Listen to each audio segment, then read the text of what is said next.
were trying to make the soul of the spirit, could you repeat that portion? In summary. Hebrews 4:12. For the word of God is quick and powerful and sharper than a two-edged sword, piercing even to the dividing asunder of soul and spirit, and of the joints and marrow, and is a discerner of the thoughts and intents of the heart. If you were to read this passage just in the context of an individual at a moral level, Ellen White might describe it in the following way. Practical truth must be brought into the light, and the word, like a sharp two-edged sword, must cut away the surplus of self that there is in our own characters. So she would apply this passage in a situation where an individual is now going to address self that's contained within them. I'll give you another passage. The word makes the proud humble, the perverse meek and contrite, the disobedient obedient.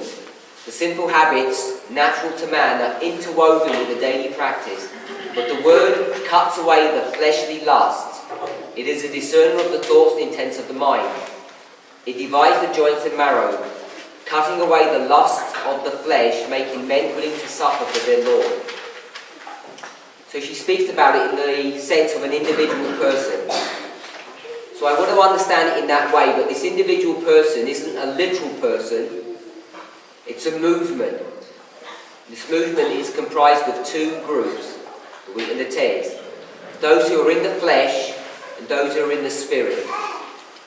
So if I understand the question correctly, it's dealing with the issue of the ability of this two-edged sword first to penetrate the disguises or otherwise of everybody. It's able to penetrate what you really are, and then it's able to divide. And we understand the work of the gospel is to divide two classes and separate them. The two classes in this context is the soul and the spirit. The soul is a symbol of a human being. I know often we use it in the sense of a living soul, but I'm understanding it, if you go and check the root word and drop down to the very root in the Greek, this soul is talking about mortality. So it's able to separate between the mortal and the spiritual, or between the carnal mind and the spiritual mind. And that's what I understand this verse is teaching, that when the little book is eaten by God's people at the end of the world, they become converted. They represent the work of the third angel, and they're able to penetrate whether a person is genuine or not. And not only can they penetrate, they eventually divide the two classes of people. Does that help? Amen.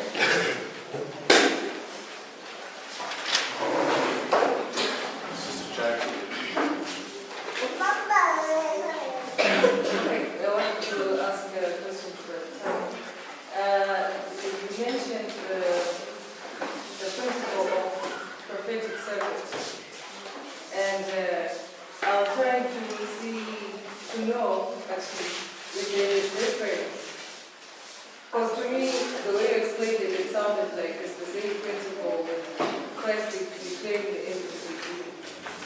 I don't know what's the difference between those two. Because unless I'm the one who's not understanding both the concepts, that when Christ declared the end of the beginning, the same things that you see at the end, and the same things that you see at the beginning of something. Yes, I think it's a follow-on to the principle of end from the beginning. Except now within the context of prophetic circuits, we're locating that dynamic within the history of 9/11 to midnight. At least the circuits that we make out will identify 9/11 at midnight. The things you see at 9/11 and things you see at midnight. It is in essence the same thing. It's the same thing. But only that prophetic circuit applies only from 9/11 to midnight. Now, you may find circuits that where we see the same dynamic in different places. But the ones I've seen anyway are located. What we're seeing specifically in the So based on the same thing. yeah.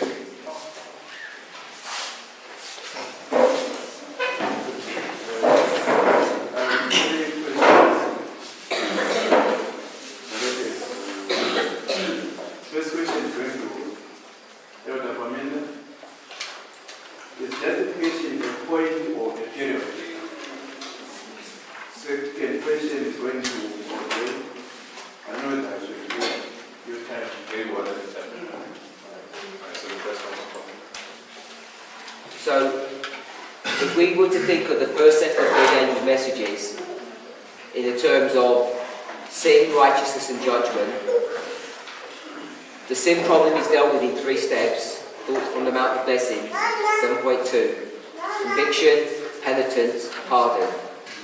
Pardon is the last step of this progressive work that's been done by the first angel. If we were to think of the first, second and third steps as justification, sanctification and glorification, you could envisage that justification was this process from the beginning, time of the end, to the empowerment 9/11.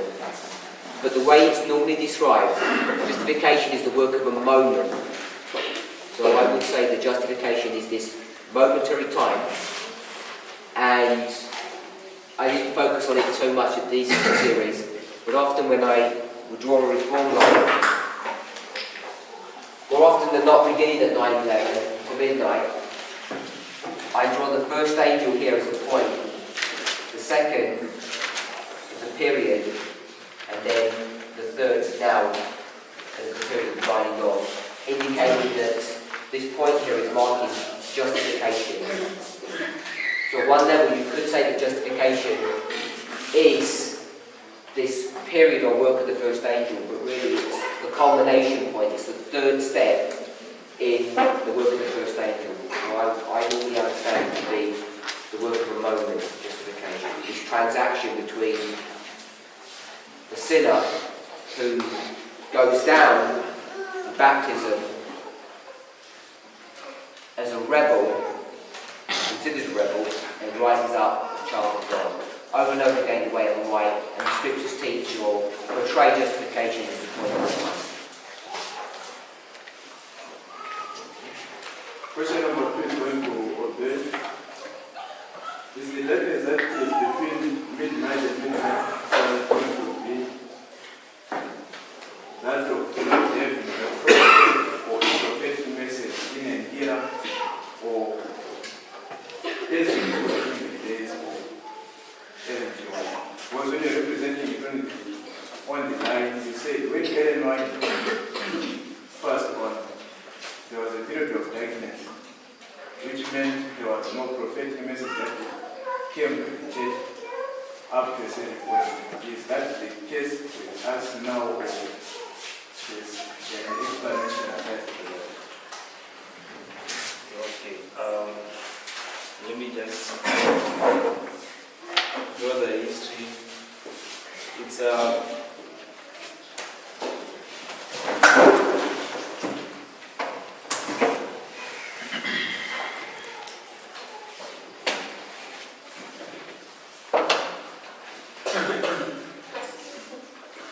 she dies 1915, right? And I was saying this is pointing to midnight. And then in 1909, that's the way my people. Then I would say Biant. Then Sister White's death marks the cessation of the prophesying, according to the testimonies from Luke 5, page 77, if I'm not wrong. Sister White was saying, hello? You said what? Okay, ere long, all prophesying among us will be at an end. So she's dead. And then, no longer have a prophet in the history of society. So the question is, the darkness that comes is coming from, that at midnight, we identify darkness at midnight, right? In the sense of it being midnight. It's midnight. So I guess it's on the part of those who are on the wrong side of the issue. They are left in darkness. But to the other side, it's not the same. That's the explanation I don't know if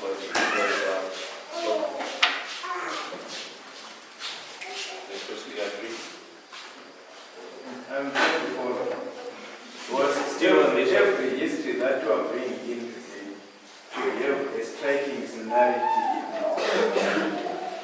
So if I say was applying to the people who lived after the death of anyone after a certain period of time, to us it would be selected. Those who would be closed out of the closed darkness, and some would be closed on the other side. What I want to what logic are you using to clarify? You want to answer? Yes. When you read the book of Exodus, and when Christ was going to Mount Gethsemane, he left the two disciples, they were disciples which he was going with them. Christ began to be silent when he was going to the Mount of Gethsemane before they cried him. It was a strange thing to the disciples when he was going to them. So this is typifying the midnight when Christ is no longer speaking to his disciples. At that time, when Christ was going to the Mount of Gethsemane, when he was going to him, to the experience of fitness, of the root of sin, he started to be silent. And it was strange to the disciples. It was the first time he did this. So at midnight, we see, as Brother Obey was sharing, we see the word of God no longer. Yes, I can say so. What I'm trying to say, what I'm trying to explain is that Christ, within the chain, when he was going to Mount Gethsemane, he started to be silent to his disciples. And the disciples, it was strange to them what Christ did. When you read about the story of midnight, the execution of Christ, he started to be silent. Does that make sense? Okay, so I think the answer that is being provided to your question is you're trying to understand what's the nature of the darkness between midnight and midnight. And I think the answer Obey is giving is the darkness at midnight is for those who essentially come to that famous foolish virgins. Right? They left without light at that point, they're in midnight darkness. I guess that's his response. And my brother was providing a line of thought to suggest that Christ's experience in Gethsemane was the binding law. He was silent, and he's going on a passage from Desire of Ages where it identifies, the strange development that was that the disciples saw in Gethsemane, that Christ was silent in that time. So I think he's making the connection with the silence of the prophesying after midnight in the Bible. Does that make sense? BK has had his hand up vigorously. I think he wants to answer the point, and then maybe we can No, move it's on. a different question. I have a question. I'm not answering him. I have a question. If it's a question, Russell had his hand up first. So let's have Russell, then we'll come to you. There is a third question. Oh, third question. Okay. My third question is coming to you. Is unification Islamic groups taking place before Russia fled USA? Does the caliphate coming together take place before Rabbia, which is a midnight? Yes. We see it beginning from the prediction before midnight to midnight. Now, you're going to have to take my word for it, because I'm not going to establish that.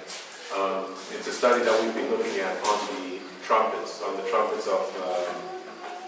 Revelation, and through that study, essentially there's a document that is about to be published on it, so it will come to your attention at some point. But through that study, it signifying that the caliphate, we see it clearly at midnight based on the lines that we laid out here.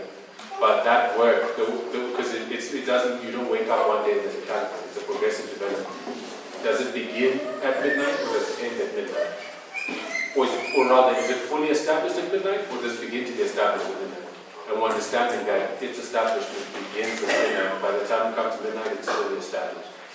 But I'll direct you to the document on the trumpet, the very study of the trumpet starting to be released to establish that point of view.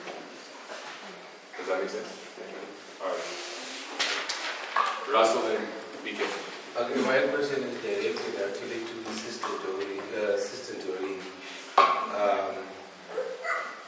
In relation to the point when you mentioned, when you're taking us through physiology, there's a point that you mentioned that if you practice incontinence, you're going to lose certain vital elements in your body, i.e. zinc. Okay, so my question is it those elements that you lose, okay, and in particular zinc, okay, is it replaceable? And if it is replaceable, how long does it take? Okay, if not, what does that spell for someone who is in that predicament? Yeah, zinc is one of the elements that's spent, and zinc takes 1 week to recover. The diet, if you're just having a normal diet, it takes a week to recover. Again, does it like fully recover? Yeah. However, if obviously you're thinking about a space of a month, then you need to try and limit yourself to that duration. Otherwise, you become chronically zinc deficient over a prolonged period of time. Because you need to be able to replace completely what you've spent. So taking the time consideration, how long it takes for zinc to recover, then you need to work out your timetable so that you don't eventually, gradually become zinc deficient. So in essence, all the problems that may have occurred in a body, maybe due to ignorance or whatever it may be, they can be corrected if you take the correct measures, and then you can begin to follow the correct pattern. Yeah, and you can find foods that are rich in zinc. It's not the only one, calcium as well, and other minerals. Okay. Okay. My question is directed to Elder Parminder.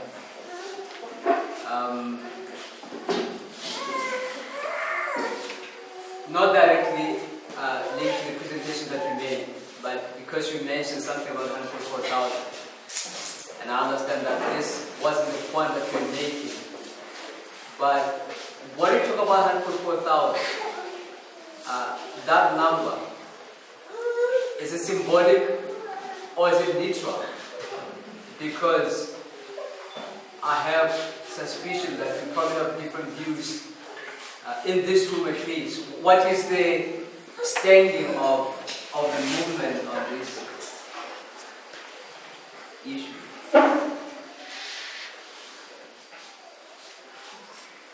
As a frontline speaker who represents this movement, what's your position? I didn't hear it. You didn't hear? No. As a frontline speaker that represents this movement on this continent, what's your position on this?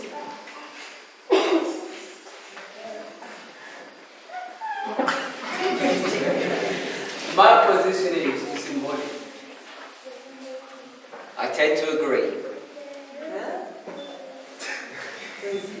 I don't think this movement has got a firm position as a statement of faith that the 144,000 is literal or symbolic. People have been left to make their own conclusions on that subject. It may be further on down the line we have much more clarity on the subject, but people have divergent views. from my interaction with people, the vast majority of speakers and rank and file members believe it to be literal.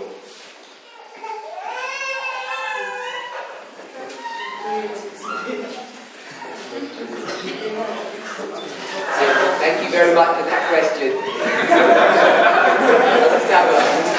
Over to you.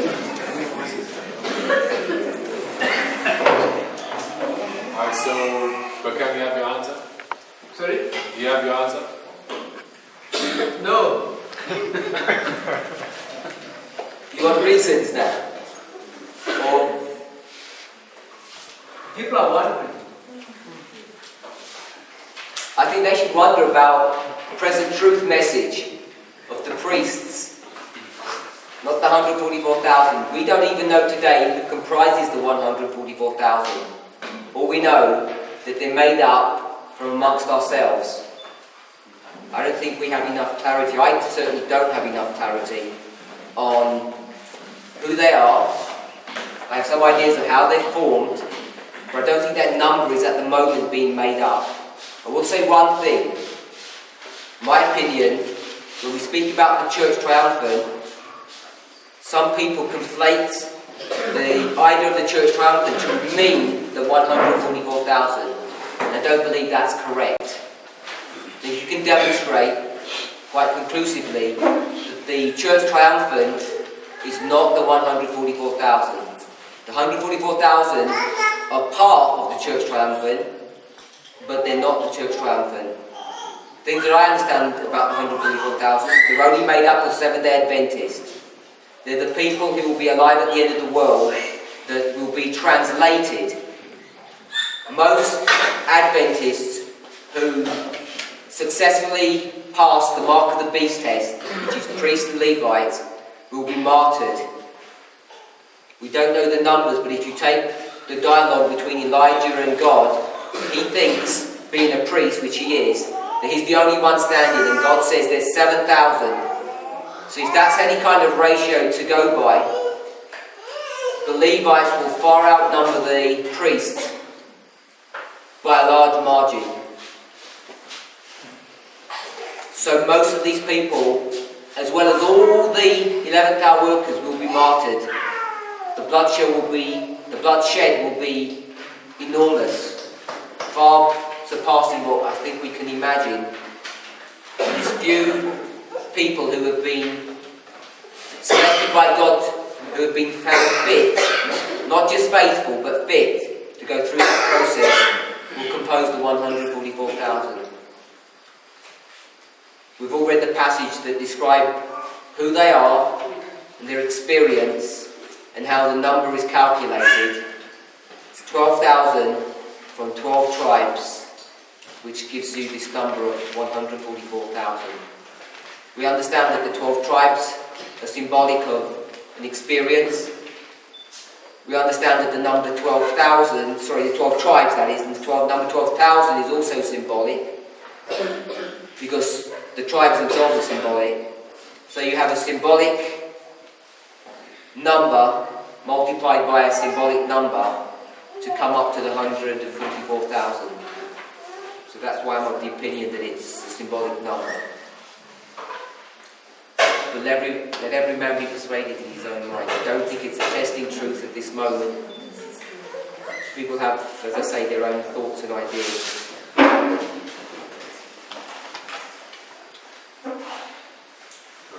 Yes, my question is directed to Elder Parminder, but it's not a question. I need an explanation from what you have said about the former reign and the latter reign, of which you said that it ended in 2014 and the finishing of the investigative judgment.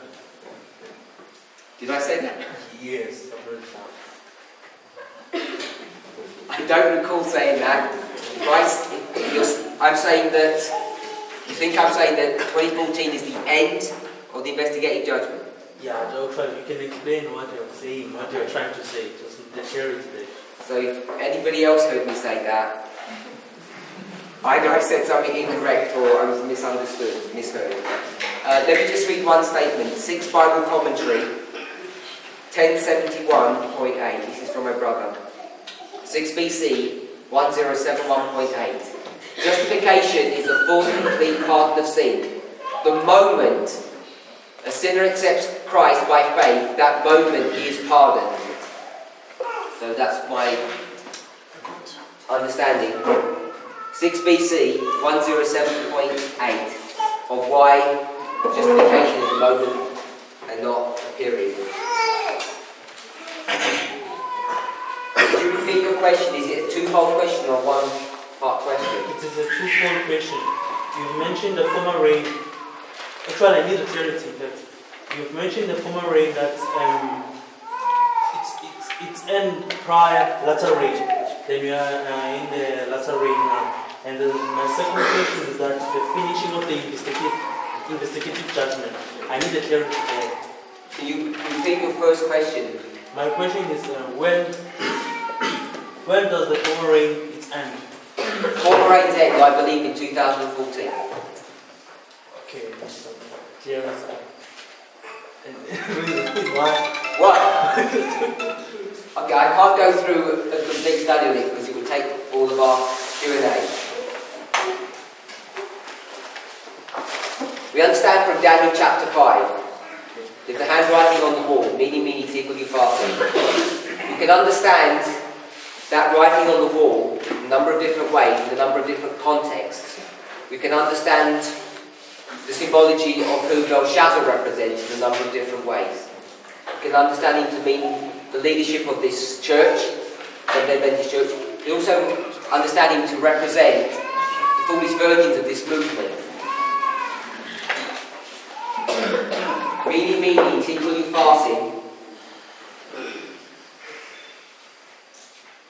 is a mathematical calculation that's addressing the issue of coinage or weights. And if everybody understands that, if you go back into the original Hebrew, you can work out how much each of these words represents in weight or money value. So, mene is 50 shekels. You have two menes. Then, mene, mene, tekel. A tekel is another word for a shekel, which is 1 shekel. And upharsin means to divide or cut in half, which is half a mene. So you have 25 shekels. If you add all of these together, you get 126 shekels. The Bible teaches us that there are 20 gira in a shekel, as there are 100 cents in a dollar. Just a subdivision of a shekel. And if we time this by 20 gira, is AH, you get 2520. And if you connect this to Daniel chapter 4, the punishment that comes upon Nebuchadnezzar, which is a 7 times punishment or a 2520, you can see the connection between the two chapters. And part of the problem in chapter 5 is that Daniel, when he comes to explain what the writing on the wall is, he accuses of Belshazzar of understanding the punishment and the crime that his grandfather entered into. So his grandfather becomes the warning message for Belshazzar. So we can think of this in a really simple way. If we had chapter 4 and chapter 5, chapter 4 would be the first angel's message. Then chapter 5 would be the second, ending in the third step, or judgment, the death of Belshazzar. So in that framework, mene, mene, tekel, upharsin, or the 2520, becomes a symbol of the second angel's message. So we can understand it that way.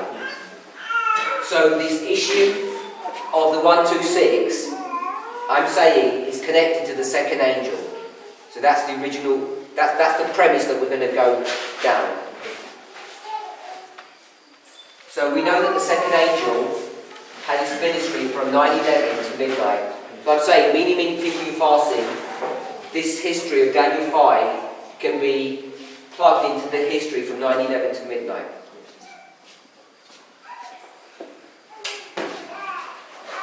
We went to the period of 1888, we could step back 2 years or 2 steps back. We'd go to 1884 and 1886. Brother Obay's already dealt with 1884. 1884 and the few years preceding this, there's rejection of the ministry of Ellen White, which is, I think he's explained this, why her open vision stopped in 1884. Because primarily the leadership have rejected her ministry. And the rejection of the ministry looks like this. They begin to question her inspiration. In essence, they tell her to stop meddling in their private affairs, making their private affairs public to the church. They want to erroneously use this idea of Matthew 18, where if you've got a problem with your brother, you go and deal with him directly. But Ellen White says no. Public problems have to be dealt with publicly, and they are going to attack her now, discredit her ministry, and so she's going to, in response, stop open visions. So from this point onwards, she has only closed visions.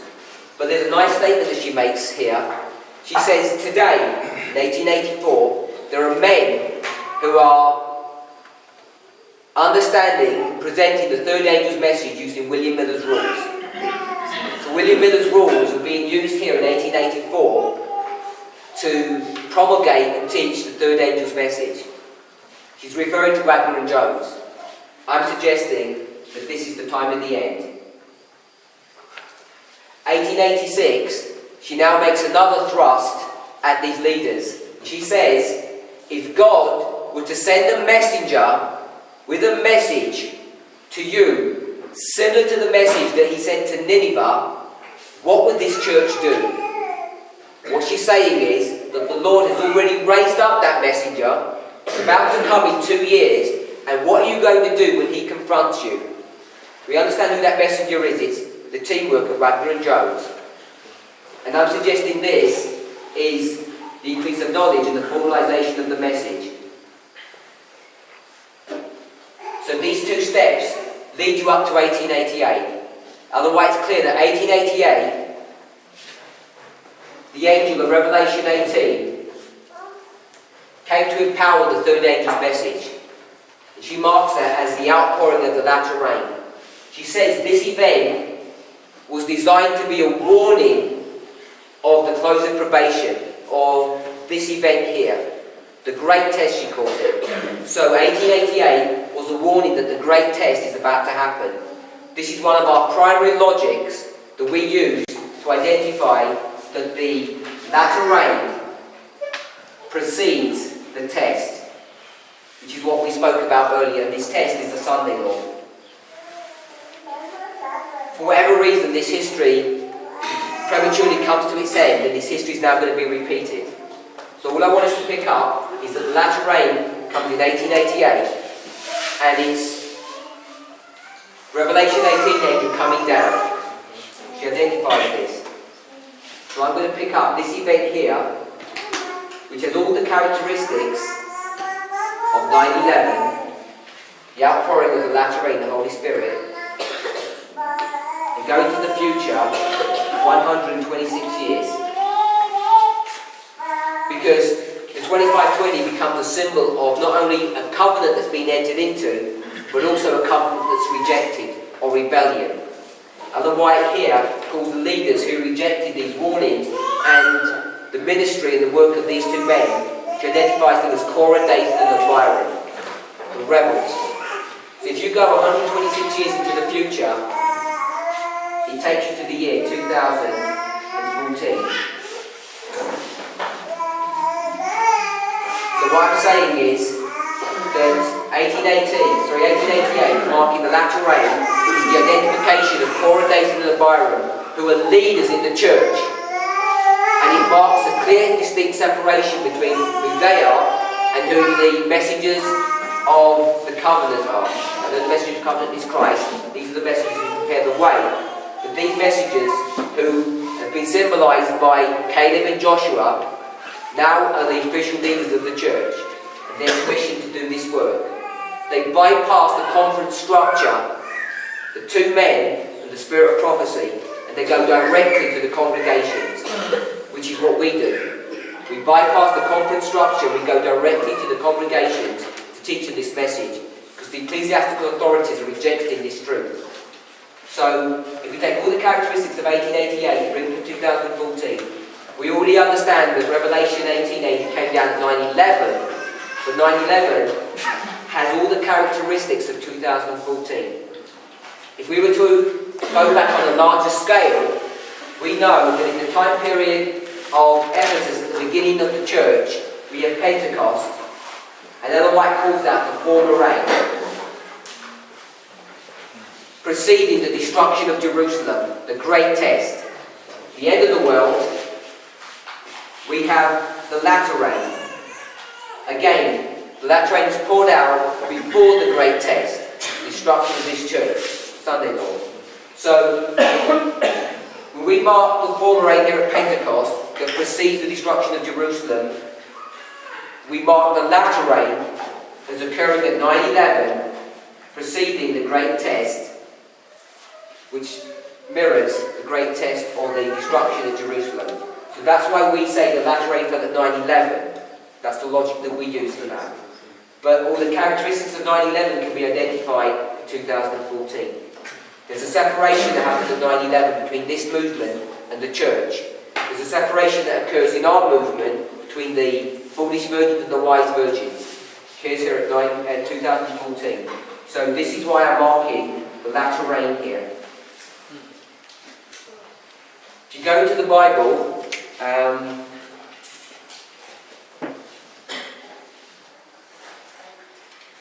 me see if I can find the Bible word for you.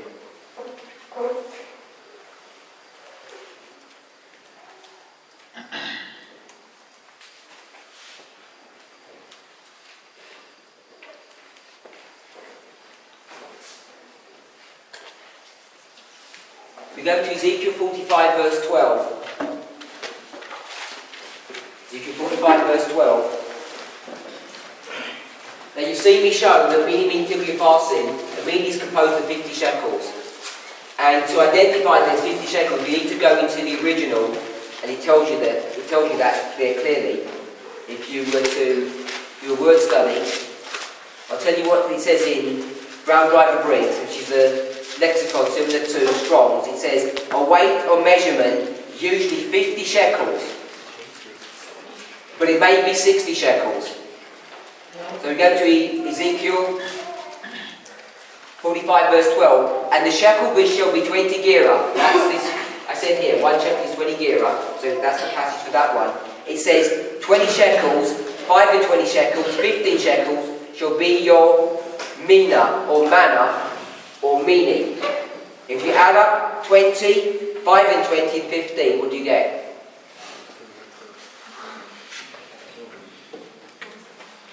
$20 plus 25 plus 15. 60. You get 60. So I've said it's 50. So I chose to use 50, not 60. Yeah? So let's do 60 instead. So you do 60 shekels, 1 shekel, and 30 shekels. If you add them all up, it comes to 151. Yep? 151 shekels. Now remember, this imagery here is the 126, 20 gera, 2520. So let's look at this 151. When did the great apostasy begin to occur in our church, in our movement? You can trace it all the way back when you consider the 2520. You begin the 2520 where? 742 BC. 723, 677, 1798, 1844, and 1863. If you put a line here, I'm not sure if everybody knows the word chiasm or chiastic structure, or at least you know the word a mirror. So if you could get this and fold it in half, it would be a mirror.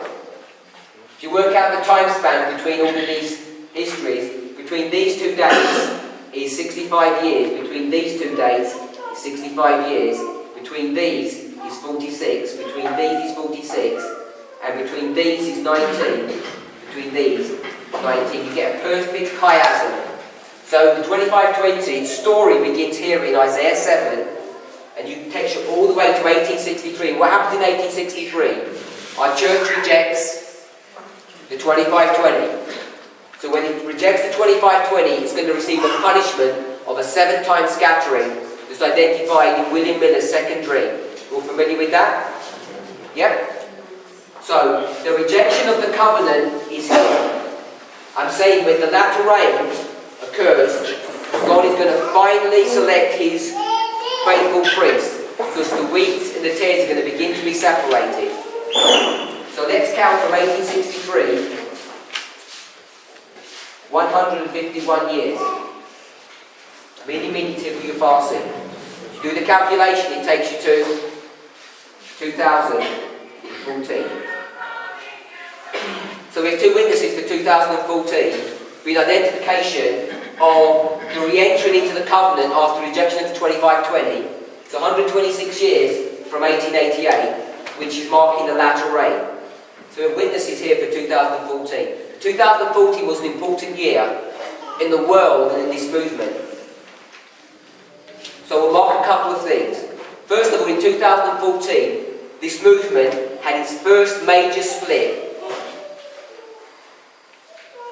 There are a group of ministries that come together, and one of the ministries, Path to Just Ministries, and associated ministries with them, separated from this movement in 2014. At the same time that we were given the light of Ezra 7. Ezra 7 is the midnight cry message. So we have a large separation. The message of the midnight cry begins to be given, Ezra 7. And also, Brother Tabos has spoken about the caliphate that's going to be formed, predicted before midnight. As a harbinger to that, a caliphate is pronounced or announced by ISIS the same month that separation occurs. Ezra 7 is given to God's people at camp meeting in the same month that ISIS identifies itself and declares itself a caliphate. The same year, 2014, Russia annexes the Crimea. So Russia begins to make maneuvers, begins to exert its authority on the world stage. A year later, it begins to be involved and embroils itself in the Syrian conflict. So 2014 is an important year in this movement. It's the separation between what I'm going to identify as the foundational messages to the midnight cry message. It's where we have the identification or the separation of a large number of our movement. Separation of the wheat and tares. And it's where the test begins for the leadership of this movement. Let me rephrase what that means. Leadership of this movement means everybody. Everybody's going to be tested as they begin to understand what the proxy war is in Syria and what impact it has upon us. 2014, we weren't really understanding what was going on, but this light that's begun to be shed upon us, that rain, begins to unfold, and we begin to understand that this proxy war that's going on there is the midnight cry message, if I can express it that way, because it leads us to Raphia. So there's more that we can say about 2014, but that's the rationale of why I'm saying 2014 is the transition from the former to the latter rain. Do you have time for which we are left? 15 minutes. 15 minutes. I think the one is the time. Oh, okay.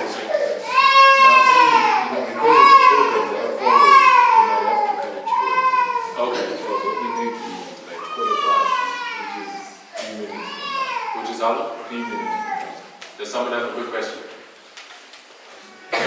Last question? I want to ask this to, Yeah, I will give it to everyone. Can anyone enter into heaven without the name, the seal of the Lord in their forehead? Or anyone? Can anyone enter the heaven or the who was present without the seal of the Lord? Did anybody? but you mentioned your name first. The question is, I must maybe private, you know what? I don't tell you. Because the brother is one of the ministers in African Council. To also clarify from the stand concerning the symbol of the 44,000, I would really love to hear. I would love to really. Because I think I've been through this symbol, it was a puzzle. So now if it's I will ask him, because he already said it, he's believing that this is symbol. So Shalmi is already strong there. I'm hoping he can share the step. The thing is, the 144,000, you see, that's a kind of word. There's no way that's going to be a short discussion. Okay, yeah, I'm saying maybe private. Okay. I'm still available to say. But this one. On the seal of God. so the question is, can anybody enter into heaven without the seal of God? Yeah, without the seal of God. Because we understand that the seal of God is the character of Christ the Son. So can anyone enter there without it? I don't believe they can, no. Okay, so now what is saying, 144,000 are having the seal of the Lord in their foreheads. And mark them being sealed, which are compromised, they are made of the priest and the Levites. So can we make clarity of that? I agree with you. Yes. They're composed of the priests and Levites, and they receive the seal of God. So one of our teachers, I'm sure it knows what we're going to do after Sunday.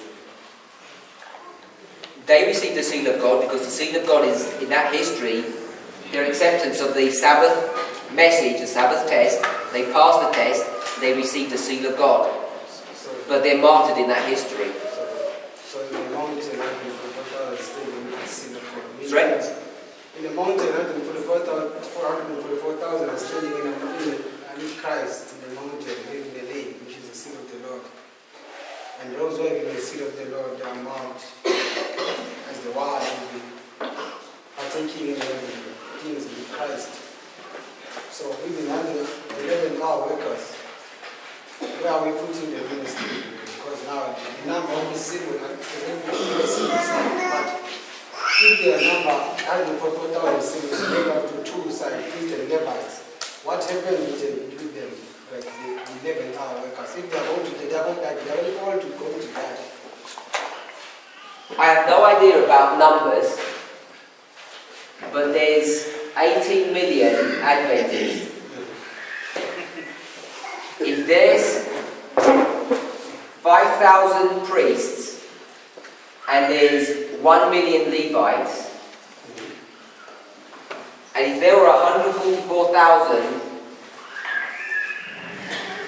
little people at the end, the 144,000, say if it was literal, if it was, what's going to happen to 850,000 Levites? What happened to the rest of these Levites if there were a million of them? If they are not faithful, No, if they're faithful. If they're faithful, what will happen to them? yeah, they will watch us. They will be martyred. When will they be martyred? They'll be martyred in the Sunday law history because they have to pass the mark of the beast test. I'm hoping you are trying to make me clear on this point. So do I. So these 850,000 people are going to be martyred in the Sunday law period after they pass the Sunday law test. You agree with that? They're going to be preaching to the world. Those people in the world who accept this message will enter in to the church triumphant. And they too will be martyred. So when they enter into the church of God, they will receive the seal. The same seal that the priests receive, and the same seal that the Levites receive. So they all receive the same seal. The difference between the 144,000 and everybody else is that the others have died, and the 144,000 64,000 haven't died. That's the only distinguishing feature between them. Not that one receives the seal and the other does not. They both receive the seal.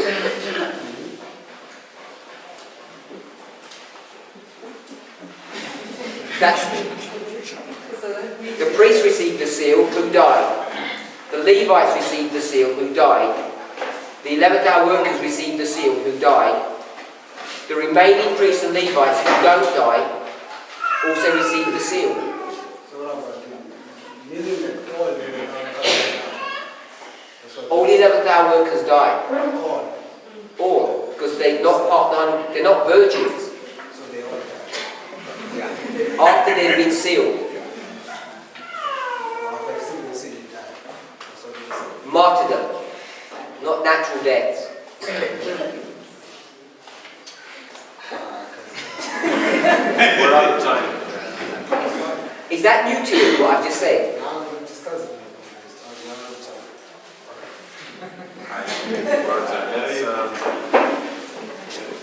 It would have been great to have been able to continue from that time. We'll close the word.